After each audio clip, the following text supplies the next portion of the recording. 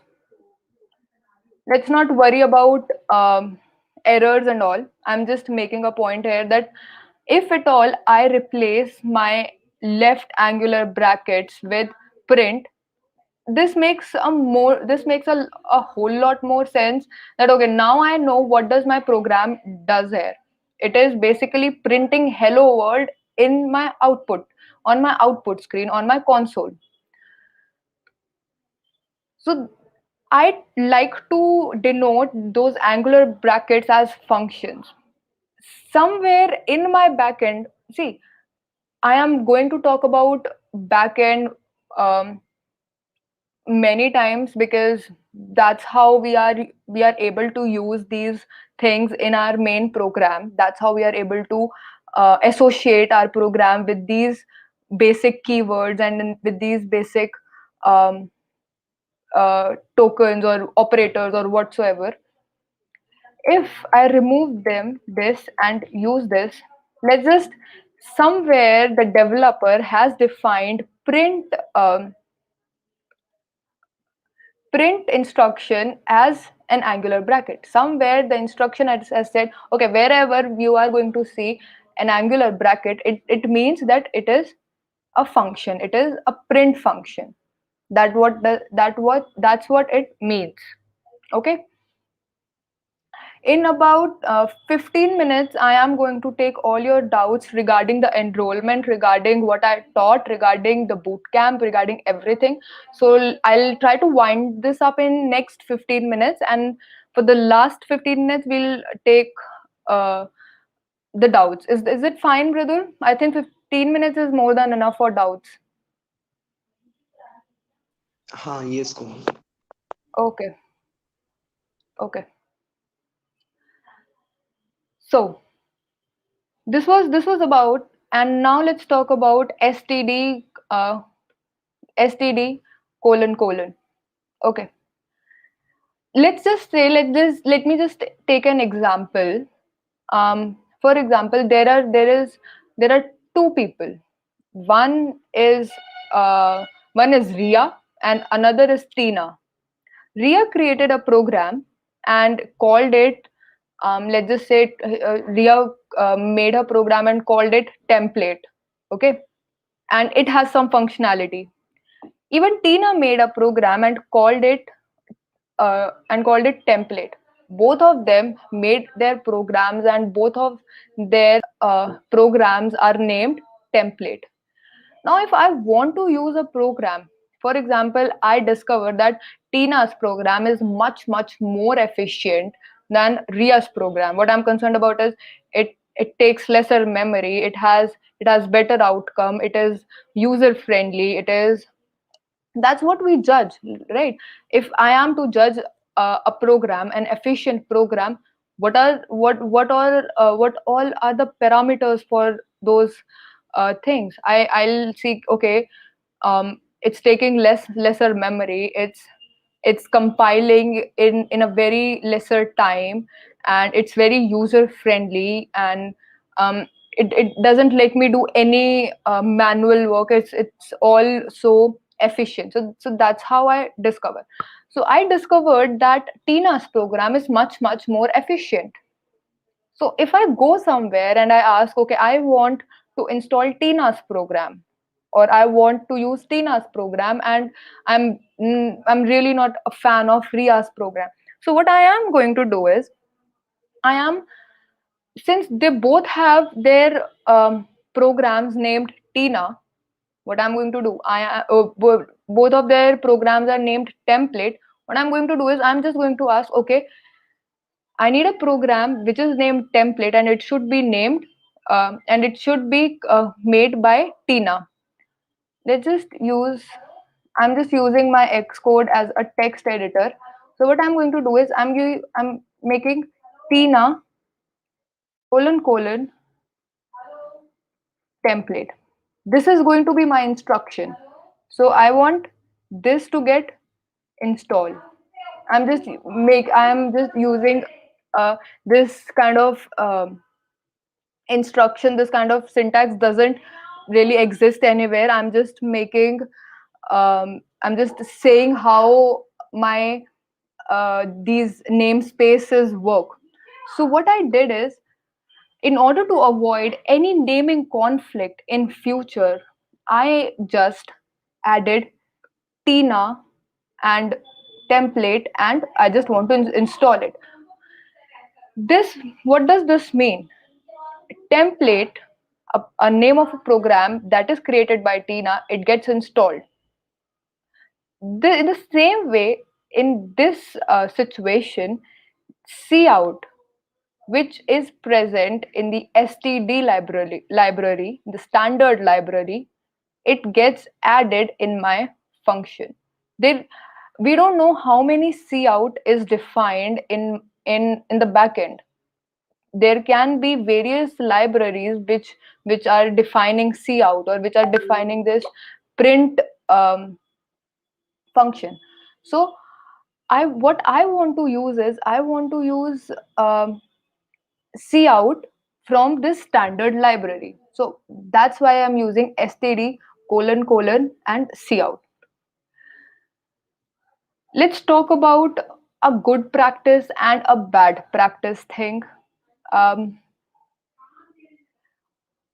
I have seen a lot of programmers use this thing using namespace std. Okay, they use this thing in their codes a lot. What they say is, we are just defining it, like you just write a one liner using namespace std, and wherever we are using objects of standard library, we don't really need to add this whole thing. I'm really not a fan of this concept. I think it helps.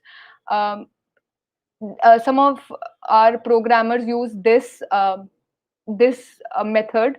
They just write using namespace std, and in their programs they don't use std : or if they're using any other library other than standard library, they don't they enter it using namespace or any other library, and they just carry on with their work. Like I said, I'm really not a fan of this concept. It works fine. It may be a convenient thing to do if you are just working with just basic programs, but I don't think so. It's very convenient if you are working with advanced programs. It can lead to major naming conflicts. So just a heads up, I'm telling, you can use this thing as well. And if you find this convenient, no worries, go ahead with that. You can use this. So for the time being, let's not use this. Yes. So this was the gist of my basic program Hello World. So each and every function, let's talk about these small details as well. Each and every function is enclosed with parentheses.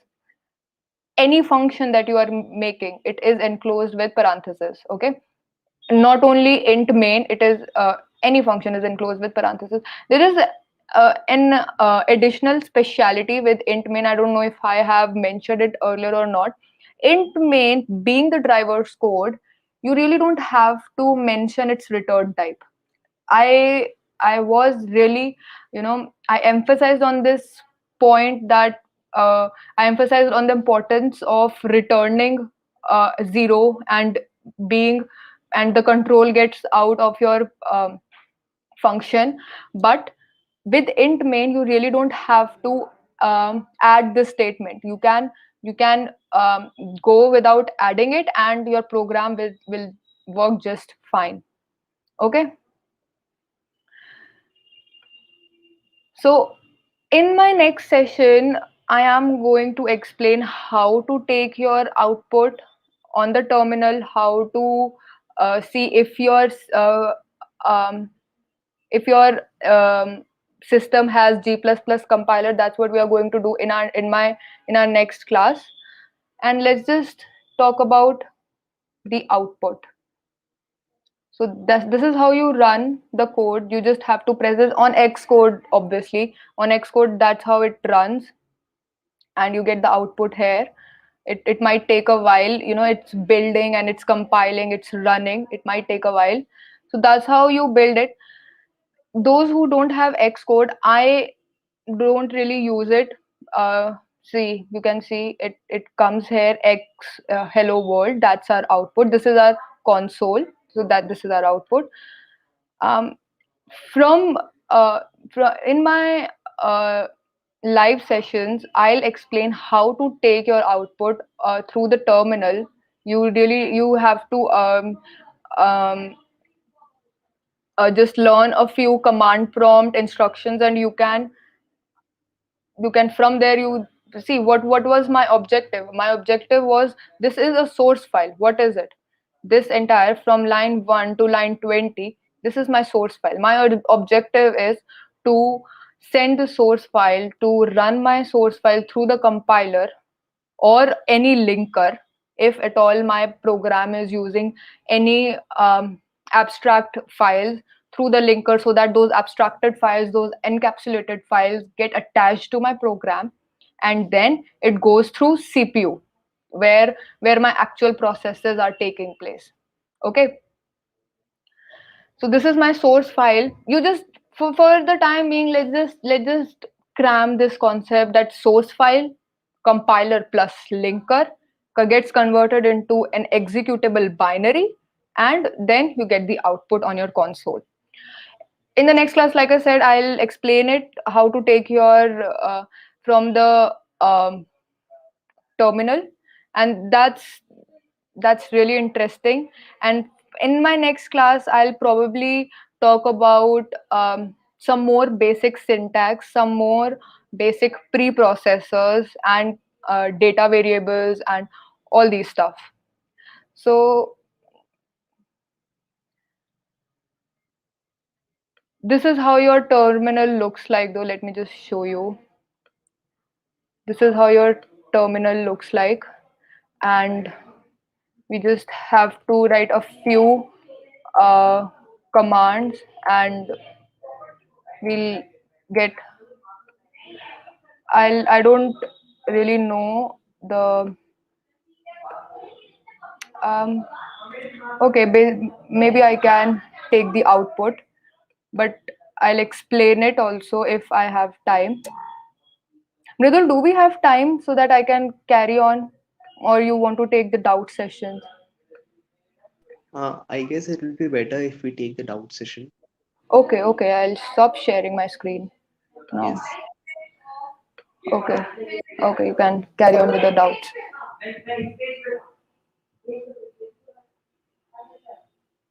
What is the use of colon colon? Colon colon is basically some, like I said, angular brackets is also some what do you call that? A symbol that defines print. That somewhere in the back end it defines print. So colon colon is basically a symbol where back end it defines attach std cout with our program. So it is basically for associating. So that's the use of colon colon.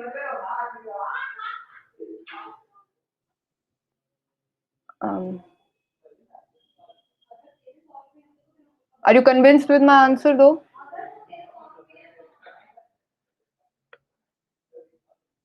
Mm,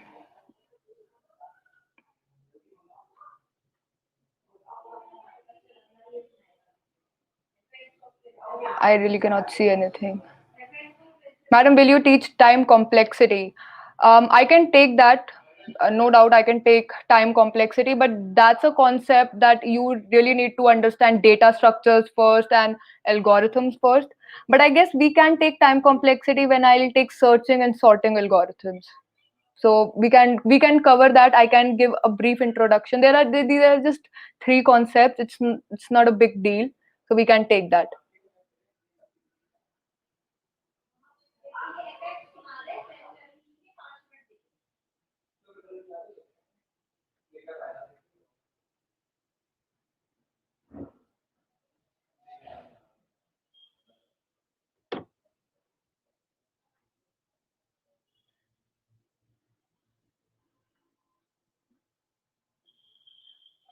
Okay.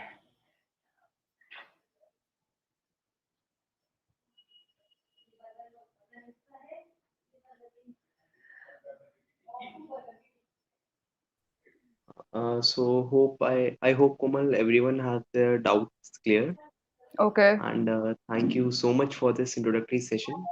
Okay. Personally, I'm also using C++, but no one had explained me in such a descriptive way. And I I'm think by the flattered, end of the Madhav. boot camp, your students will be having a deep understanding of C++. Thank you, Madhav. So I can leave now, or there are more doubts, more. Yes. I can leave. Once again, we have a question here. Okay. What will be the duration of class? It's going to be 60 minutes, 1 hour. Probably my session, which what I think is my free time, it's going to be around 6 to 7 or 5 to 6. That's going to be my slot. So around that.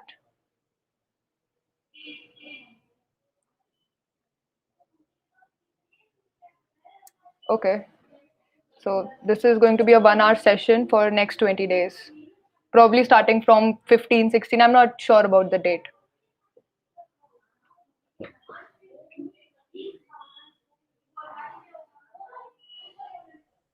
Yes, so I think all have their doubts cleared now. Okay. Okay. Thank you, Madhav. Okay. So, yeah, thank you, Komal. Okay. Bye.